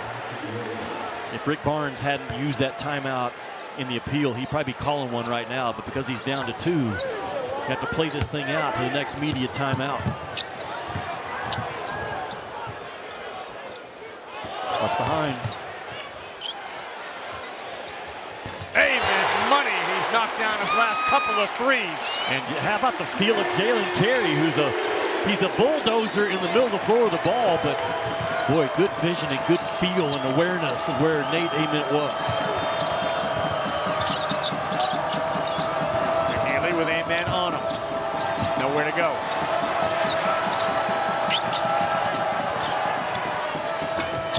No good. Corner 3 out of bounds off Tennessee with 11:23 to go, which means we are taking a break. Watch Jalen Carey. He's all of 6'8", 265 probably. Handles that ball, but he knows Nate Ament loves that, what we call the Houston slot, that 45-degree, just sitting, waiting for a 3.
All right, KC, happy holidays to all of you back in the studio here. It's been a celebration for Tennessee and their style of play tonight. Well, look at Nate Amen in the second half, showing all the NBA scouts and 5 general managers why he's worth taking in the top 10 of that draft. And Ravi, we could set a record this year. That freshman class is so good. The first 10 picks in the next draft could be all true freshmen, which would be the best we've had all time. I believe we've had 2 seconds, Jimmy, for Pryor's 3. He didn't get it off. Yeah, you knew it. He did not know it.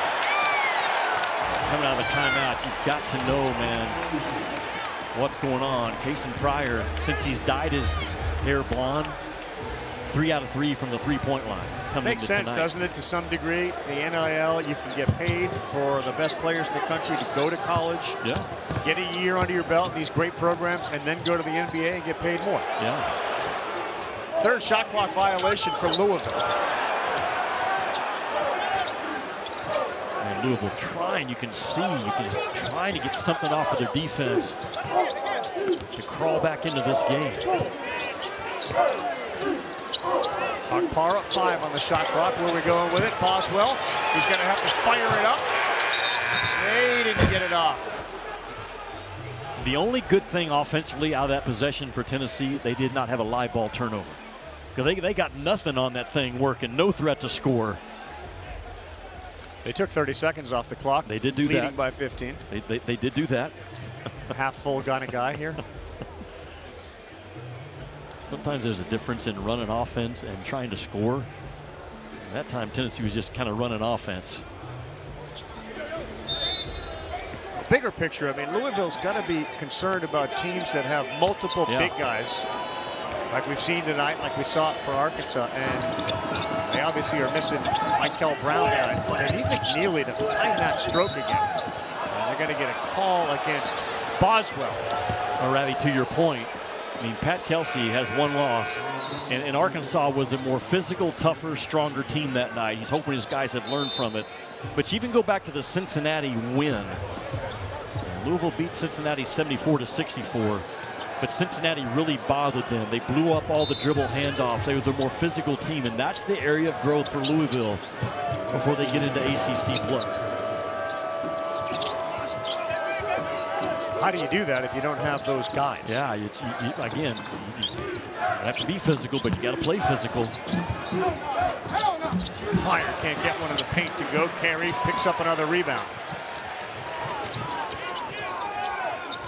Gillespie at the point, 3 assists, 3 turnovers for the Vols tonight. Good pass down low, and no. Carey hangs with it, and he will get fouled. Again, he is so good at getting his own miss. Again, that Gortok screen. Gillespie gets downhill off of it, and Carey just is like trying to get around a double wide. Jimmy, a great women's college basketball matchup Thursday night, 7 Eastern time, ESPN2. And you can see it on the app as well. Number 3, South Carolina against South Florida in Tampa. You know who's good in women's basketball besides South Carolina? Tennessee and Louisville. 2 of the 9 teams in the country right now that both their men and women are ranked inside the top 25. Yep. Jeff Walsh is a heck of a coach at Louisville. A big win over the weekend, I think, at North Carolina. Kelsey said, Walsh has Viking status. Yeah, he's a Viking. He put him in the same group with Bob Huggins, Tom Izzo. Bill Self was in there. Bill Self was in there. Rick Barnes in his own way, a Viking. Dan Hurley, who doesn't necessarily have the experience, but he's got Viking status. You want to explain what that means? Well, it just means you're at the point in your career where you really don't care. you just say what you want, and you coach how you want to coach. But it comes with earning it in some way. It does. Pat Kelsey right now, he's just more of a Vic. He's a VIK. He hasn't finished off the whole fight, but he's got a chance someday if he just doesn't blow his own gas. He's missing the king.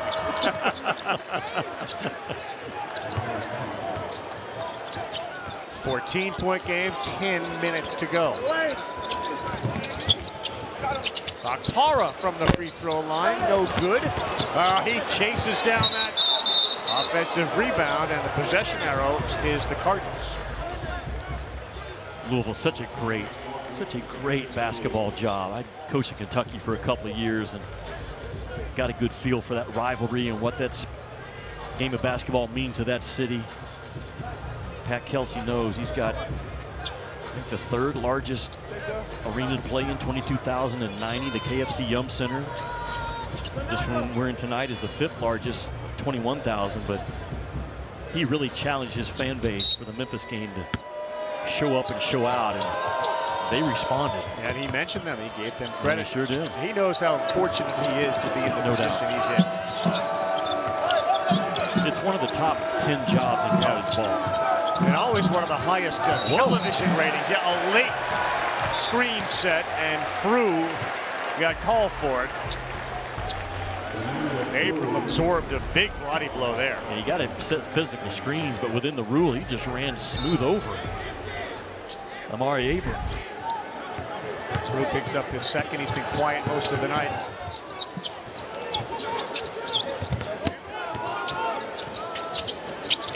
The release valve is on Para. If Tennessee just stays spread, they're going to get a good look. Gillespie all the way to the top, and a three ball. Yeah. Nick, what a good look from Gillespie. I said that because Louisville's trying to double team the ball. So if they just stay spread and keep it moving, at some point, putting two on the ball is going to get exposed. Conwell, no good. It's a 17-point lead and a very dangerous part of this game for Louisville. Block is called. 2 free throws coming up for Abram. Back to the last possession. Louisville, they got to do something to scramble the game, so they're putting 2 on the ball. And anytime you do that, just spread the floor out and keep the ball moving, and someone's going to be wide open. A good job of grabbing that paint and the fill up top by Evans, who I think he's going to be a heck of a player down the line. That's his first career three-point shot. He's getting playing time because he's a physical kid. He's got a good voice. He gets on the glass. And with Cade Phillips done for the year, his minutes are going to grow. They talked about him perhaps being a 4, saying Rick Barnes about Amari. Done well every game, rebounds, plays with energy.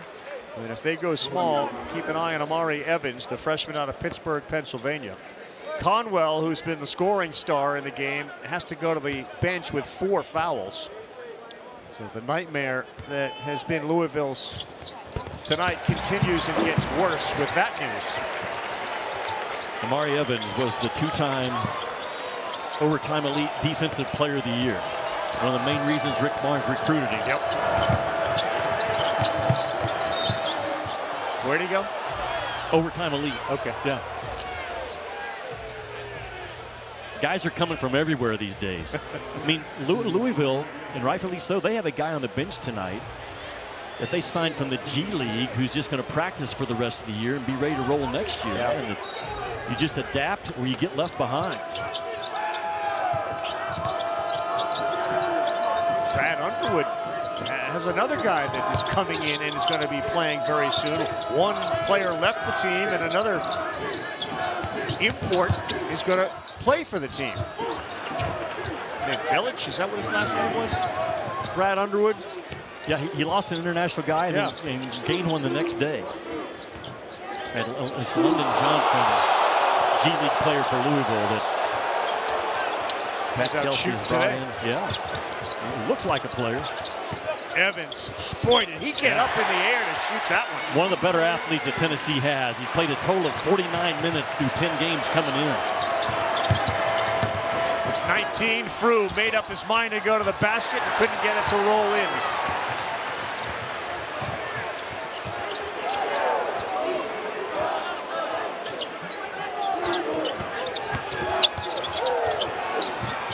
Gillespie, and he will get fouled, and frustration for Louisville.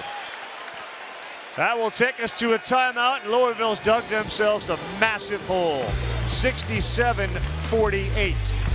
ESPN's exclusive presentation of college basketball is brought to you by K, the official partner of couples who love the game.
I'm not reading it.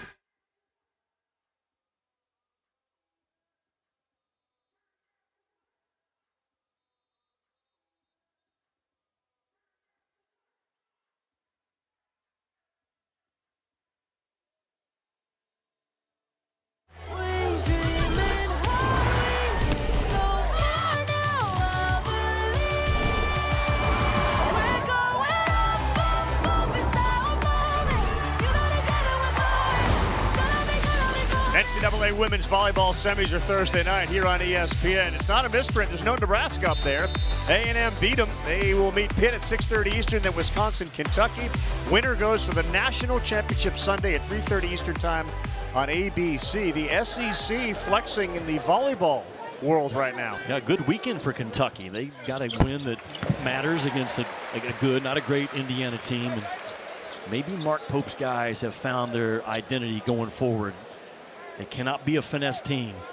They're going to have to be a defensive dog, fight, scratch, get on the glass. Diabate certainly helped in that area. They have a big one coming up Saturday against St. John's down in Atlanta. Big one. And two teams that have underwhelmed us so far that were both in the preseason top 10. St. John's just hanging on by a thread right now. But good weekend for Wildcat fans with the volleyball team advancing to that Final Four. That is must watch once you get to that point. I love that women's volleyball championship stuff. Largest deficit of the year for Louisville.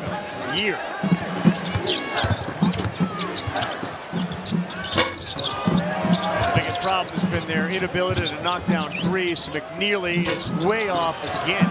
Try it again. No, they'll move it around. They've just missed 3 consecutive threes, and now they pick up a foul. Right, there's been a lot of deep threes taken by Louisville in this game. I bring that up because that's what Tennessee does. They fly around with a violent attacking the ball off that three-point line. Almost a third of the opponent's threes this year against Tennessee have been from the 25-foot mark or beyond. Yeah, that's how good and long and forceful they are guarding that three-point line. Hadley picks up his second. Dwayne Brown out of Hoover, Alabama, will miss the free throw. Brown got the start tonight in the absence for the rest of the season of Phillips. You wonder if perhaps Carey is going to see some minutes as a starter, given his performance tonight. McNeely got set that time, and he hit iron again. Every three from McNeely, with the exception of one, has had a Tennessee hand high bothering his vision. I talked about it early against Louisville. You always close out fast and high, not a short closeout and low. A fast closeout and high. Tennessee's been excellent at it. He made 5 3-point field goals against Indiana. He's in danger of going back-to-back games without a 3. And it's not for lack of shooting. And the turnover for Louisville is Sananda Frew has been frustrated. Big one Saturday for Texas Tech. Arkansas got a good neutral court win against Grant McCaslin's team on Saturday. Madison Square Garden. We know Duke's the real deal. We know Michigan and Arizona look like the best two teams in college basketball right now, but nipping at their heels, man, are the Duke Blue Devils. And Cameron Boozer is the main reason why. And he's the odds-on favorite to be the National Player of the Year right now, followed by Braden Smith and Yaxel Lindenborg from Michigan. But that guy's he's got a tight grip on it. I don't think he's going to let go of that over the next 3 months. See what Cooper Flagg did last night. 42. 42. First 18-year-old to eclipse the mark of LeBron James, who scored 37 as an 18-year-old. So he's in the record books. How about the Duke fan base, man? They go from Cooper Flagg to Cameron Boozer. Flagg's 19th birthday is like 5 days from now, his 19th birthday. He, of course, like J.P. Estrella, used to play against each other in Maine.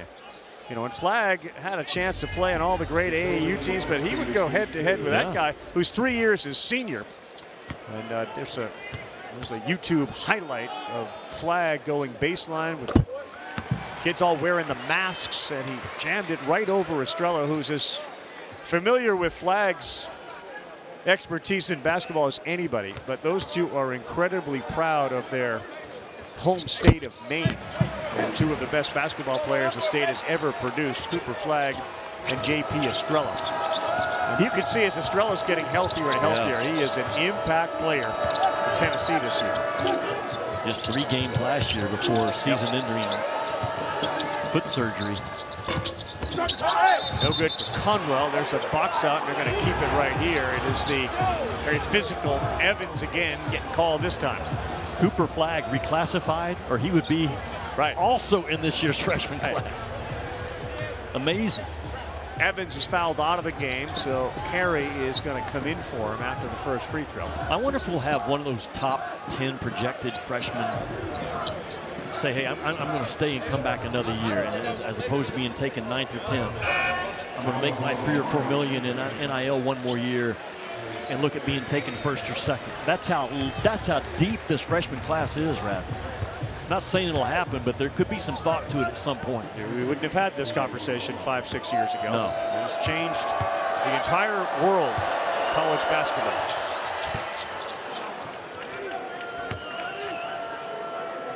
Certainly worthy of consideration. I mean, in a lot of ways, it's very much a mirror of what happened with baseball and college.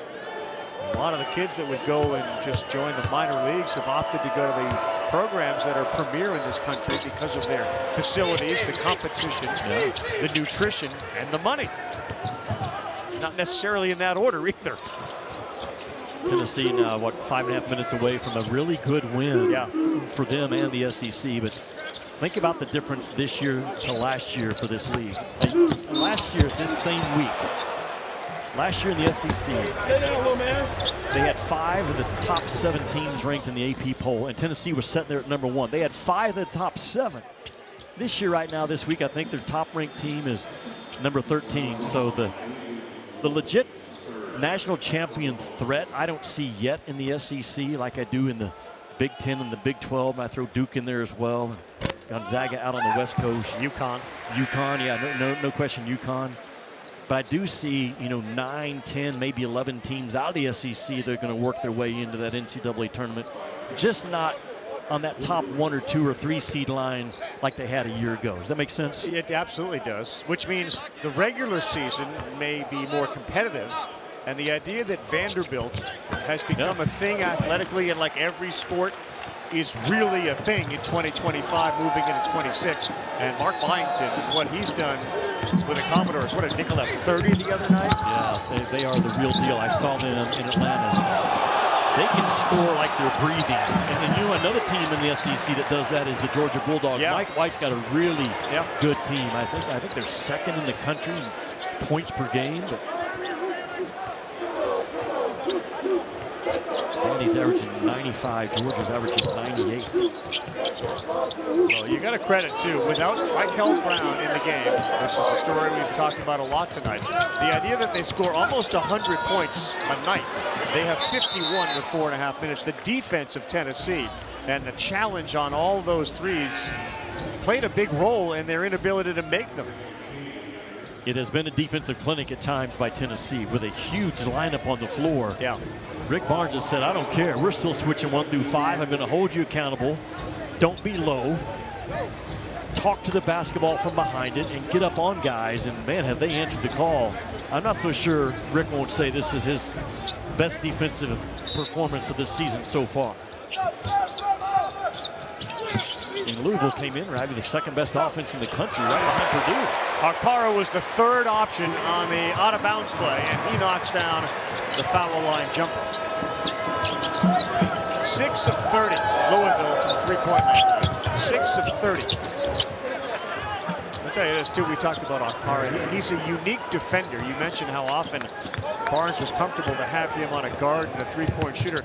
He's not a wide body. No. Can't move 6'11" guy. Yeah, but he's extremely long, and he knows how to play low in a defensive stance, and he can really move his feet. And he sees the game so well as a defender. The back line of the defense. We didn't see this coming, did we? No, but we have definitely proven ourselves to not be great at seeing what's coming.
It's up in the air.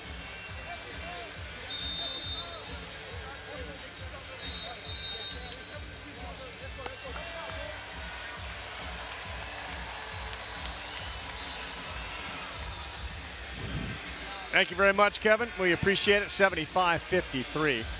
As we went to break, we talked about our inability to be great prognosticators. I mean, you pull the curtain back, we go to shoot-arounds every morning, day of game. You see both teams, and you figure maybe you get a feel for how what they're doing during the morning may relate to how they played that night. Yeah. It's like never works. It doesn't. I mean, Rick Barnes at the end of the shoot-around looked at us and said, I don't know. I think we're prepared.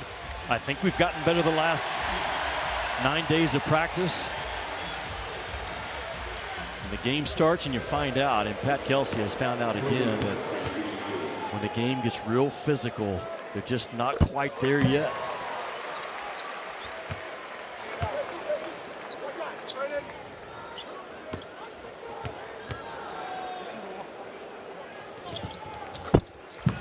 And you become creatures of the game you're watching, creatures of the moment. Tonight, Tennessee looks like they have all the ingredients for another deep run. They do. McNeely.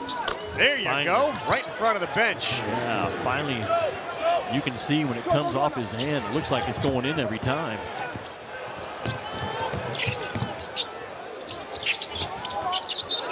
That looked like it went out of bounds off Ament, and it does. Just you see 2 or 3 plays in this game that Nate Ament still just not strong enough, tough enough, determined enough with that basketball. But we have seen growth from where we saw him against Illinois. We have. Till tonight. And that's a good sign for Tennessee. That one went off the leg of Conwell. Good hands by Carey to reach in. Well, if you look at the Louisville shot for the year, heavy on the threes and heavy on, watch out. He is so good at that. Talking about Bishop Boswell making the pass, but Akpara making plays out of that dunker spot. And Louisville just couldn't get anything at the rim tonight. Tennessee stayed in front of that basketball, and you guard the ball, you guard the three. Watch Akpara, 34 and white. He's just going to settle in, good timing, doesn't get in a hurry, very patient on the weak side of the floor, points where he wants the ball, and boom, Boswell. Not an easy pass to make to that opposite side of the rim, and Boswell does it to perfection. Tennessee's points in the paint, Jimmy, 40-28. The bench points are the one that you could circle. It's Tennessee 34, Louisville 1. 34-1, the bench is outscored Louisville. Carey does it again. Wow! Man, Thunder Road for Akpara. How you feel good in the last 3 minutes if you're Tennessee. Woolley denied. Akpara, man amongst children right now. Now this Akpara is a difference maker around the rim. Again, just out that dunker spot. There's Carey, facilitator, big to big. And watch Akpara, the timing to go up the long reach, because he had to come a long ways to get that ball, and you can see the confidence of Felix Akpara growing in this game.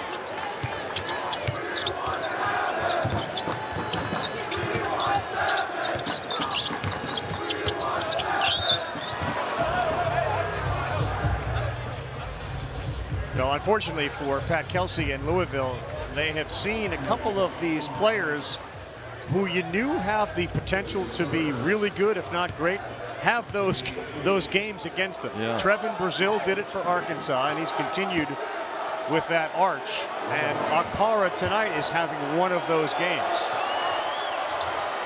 Rob, you said it earlier, Louisville came in averaging 94 points a game, and they're struggling to get to 60 right now. Louisville also came in with an average offensive possession length of just under 15 seconds, the 11th fastest tempo in the country, but they have been put in, Louisville, a lot of long offensive possessions tonight because of how good Tennessee's defense has been.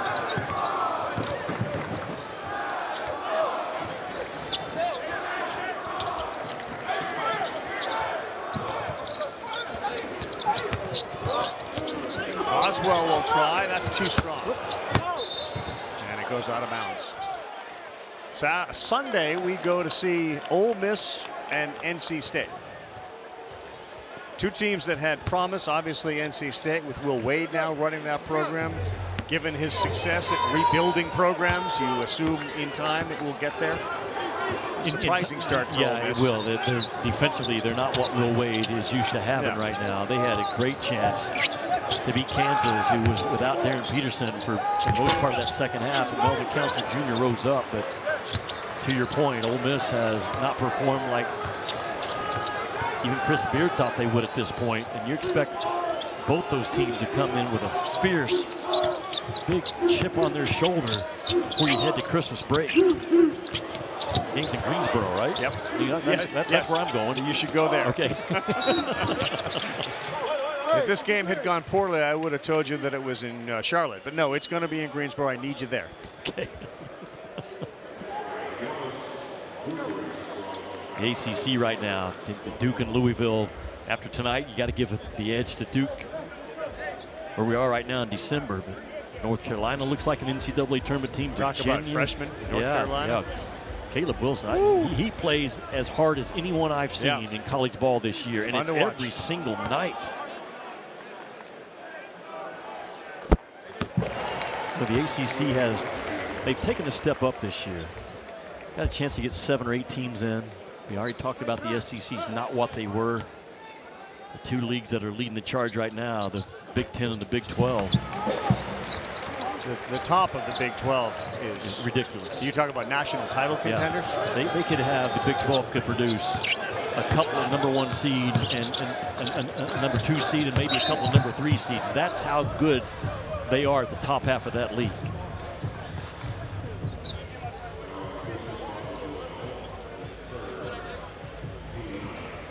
I believe in all 5 of those teams. I think you're going to have a couple of potential #1 seeds. Right now, Iowa State and Arizona are in that conversation. If Kansas does get completely healthy, they can beat anybody. We know about the Houston Cougars. DeBanza is much watched TV this year, but how about Nebraska's win over Illinois? Nebraska's 11-0. Their best start in program history. And that was their first win over a ranked team since, what, 1991? Yeah. They've never won, Nebraska, an NCAA tournament game. That could very well change this year. Another team that's a real factor in the Big Ten. Rink Mast and Price Sanford are a problem for Nebraska. 6'10", 6'7". They both make threes, about 17 points a game. Like I said, the product of college basketball right now, Ravi, between the lines, is as good as we've seen in a long time. We're in for one heck of a January, February, and March. Oh, there you go. Big fella. Zupris with the flush. A guy that Pat Kelsey signed in the offseason because he wasn't sure about the return of Kason Pryor, but he's a big, strong lad. And a guy that could find his way to get more minutes because he has that physicality that Louisville lacks right now. 6'8", 240. Yeah. Difference between the two teams, though, is the 6'8", 240 when you match them up against Okpara and Estrella and even Amen. 6'11". Yeah. And Leapers. That's off to the left. And we're under a minute to go. Tennessee will not lose 4 games in a row, so Barnes doesn't have to worry about the record book in his first year here.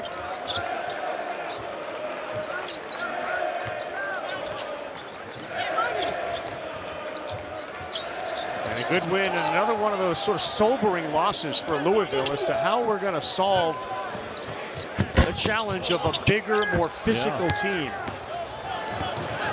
Both teams were chirping at each other in pregame warm-ups, and it felt intense. Building was going to be hot, and Tennessee just knocked Louisville in the nose right off the bat. Carey just picked up his 10th rebound. That gives him a double-double tonight, 12 points and 10 rebounds.